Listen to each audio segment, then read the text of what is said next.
Yo, what up, my people? I'm back, and no offense, I've been MIA there for a while. I just had some personal stuff I was dealing with that I had to work through. Like hell, 3 weeks ago, Monday the 25th, I was undergoing surgery. So I had to take some time off to get my rest, make sure I was recuperating.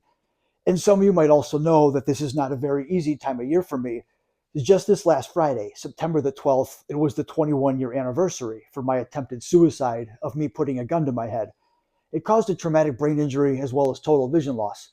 And it's been 21 years, everyone. I'm very high functioning and independent. I've been able to rehabilitate myself a lot, but I'm someone who's still in recovery.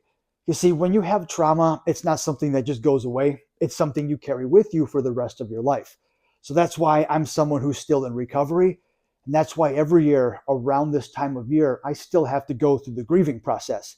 Because how much my trauma changed me, it's not something that's easy. I have to work through all the emotional cycles of it. And any of my people out there in recovery, if you notice any of these stages, if you recognize any of those feelings, it's good to process and work through those feelings. Don't try to fight them, because the more you fight it, the more you block it, the more you feel like you're stuck in those stages and you feel like your hands are tied. You feel like you just can't escape your trauma and you feel helpless. It can be really detrimental to your mental health, because trust me, everyone, I've had to go through it a few times myself, so I know how it feels. But everyone, the first stage of the grievance of trauma is denial. You're basically in complete denial of what happened. You don't want to have to accept it. You can't come to grips with how much it's changed you and just all the effects it had on you. After that is when you have the anger stage. That's when you start to realize this is your reality. It wasn't by choice and it wasn't something you wanted. So you have a lot of anger and resentment for all the changes that happened to you. Then you have the bargaining stage. The bargaining stage is when you kind of try to fantasize a little, the whole what ifs. What if this never happened? What if that never happened? What if this was like this? You kind of play out all the different options and scenarios in your head and fantasize what your life would be like without your trauma. And after that, everyone, is when you have the depression side, because that's when you start to realize this is you, it's your trauma, and it's who you are. So it's really heavy on you. It takes a toll on you, and you get depressed.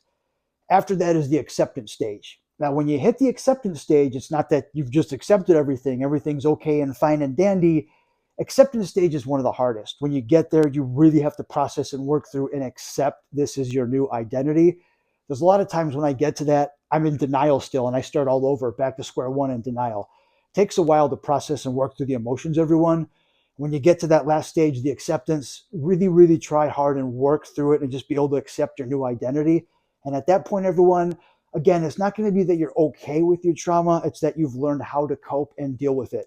You know that you can manage and that you're going to still be a strong person and accept your new identity. Any of my people out there, if you notice any of those signs, don't try to fight it or block it. Try to process and work through your trauma, because in the end, you'll be able to accept it. You'll be happy and prosperous like me. Everyone, I wish you the best in your recovery and your journey. Keep it sexy, make good choices. I'll catch you on the flip side.